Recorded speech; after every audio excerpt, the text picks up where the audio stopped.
So hi and welcome to Creative Life Lab, your place to be for all things creative.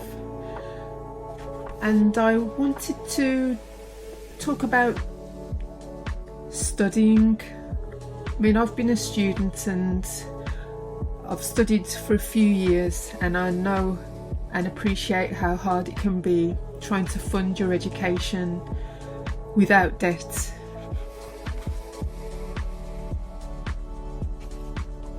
And I wanted to try and help by passing on some knowledge that I came across, some research I was doing into ways of funding your course or your studies, especially when you might have already done some previous study and so you've used up the resources allocated to you by student loans or by your council or the education authority. So I wanted to have a look at ways you could try and raise funds so that you can complete your course, do the whole of your course. You might just be thinking about studying but worrying you can't afford to carry out the study, or you might already be in the middle of your course and facing financial pressures.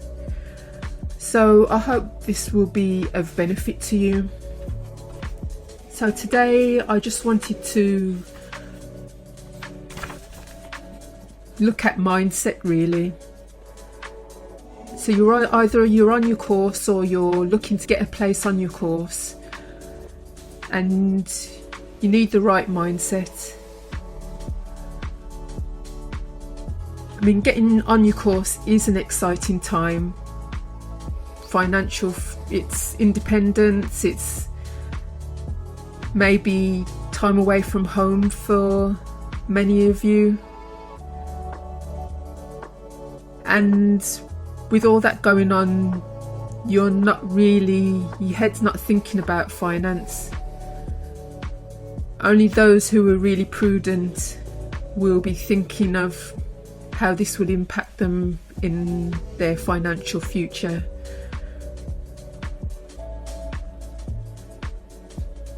I mean, I've seen a lot of scenarios where students are graduating and in that last term they're being hounded by banks, student loans company, they're being harassed and they haven't even finished.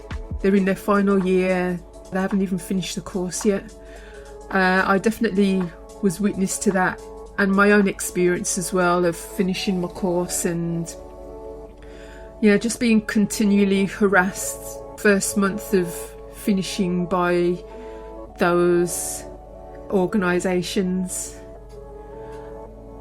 So but I love studying and I want to continue studying, but obviously if like me, you might not be working at the time, how can you find ways to pay for course, pay for resources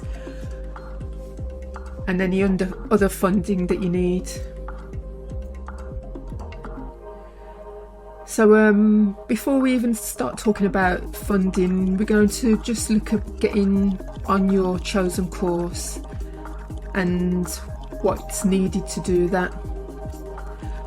And this will mean choosing a course that's right for you, finding out about the selection process.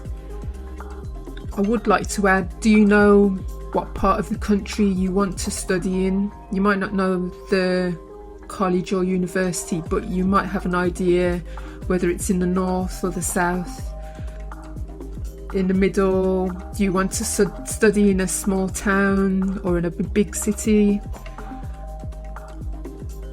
And it also as well depends on the subjects that you're interested in. If it's something like that has something to do with marine life or biology, maybe you want to study nearer the coast where resources are plentiful. And I mean, at the end of the day, that's down to yourself and things to think about. But each educational place will be able to send you out brochures, or you can go on the website and have a look at the selection procedure and how students are chosen for the course that they apply for, and how to approach funding. So you can speak to people in the financial aid finance office who can advise you on how to fund your education. Like I say, your local authority, your local education authority might be able to give you information on how to get funding. Also as well, depending on your subject area, it might be worth checking out if there are any organisations or clubs that fund students' study. There is a website that was applicable to what I was studying, which was art, and they had certain groups, so I'll look into that to give you further information on that.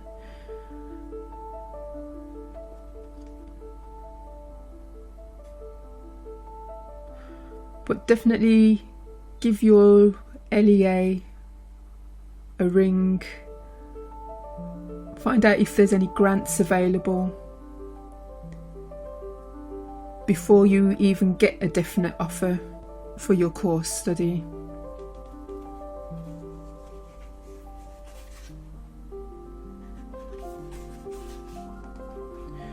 And I mean, this doesn't just have to apply to students. This can be if you're looking to go into business and you want to apply for a grant or a business place on a course.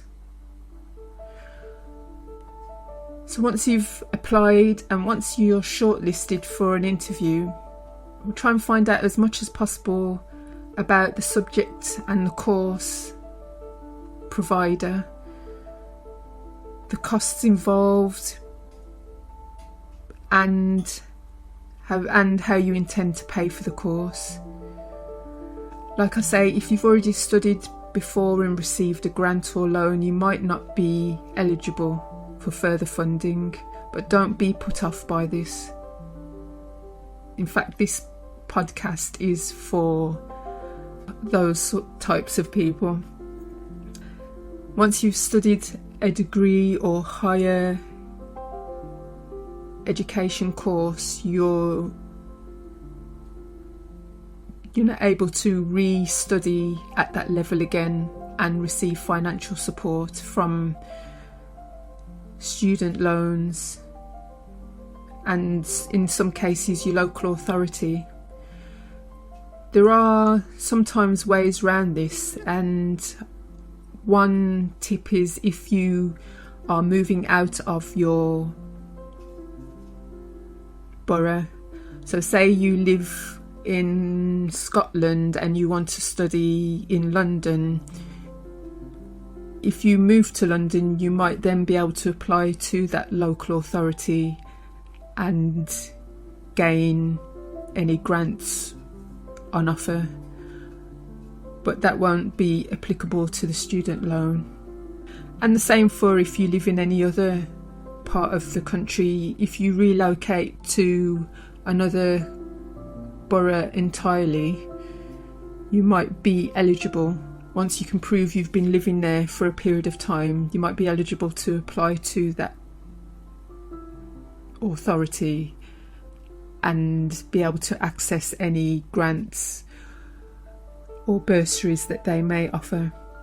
I mean, this is all dependent on if that borough has adequate funding, but it's worth a try. But like I say, mindset. You need to be dedicated, and it's going to take a lot of hard work to get the funding that you need for your tuition fees, for your living costs, but it can be done. And I just want to be able to support those, like I say, I've been in that position, and to be able to give advice and give moral support is something that's important to myself. I mean, I wasn't entitled to any financial support in some of the courses I've done, and yeah, it's kind of, sometimes you are ducking and diving and not being completely honest about your financial obligations towards the course, or the course or the institution providing the course. But it, unfortunately, you know, it will catch up with you later on, and you will end up having to pay monies back to them. So this is a way of being able to fund your studies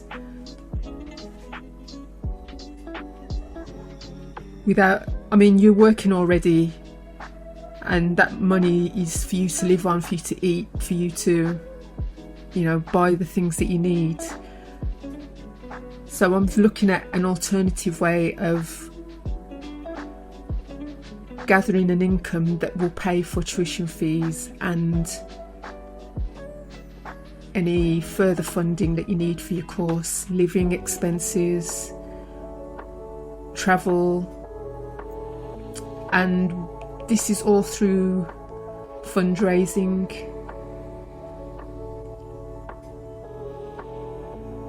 Now, you might be thinking fundraising isn't for you, but as a student, you're in the best position to do fundraising.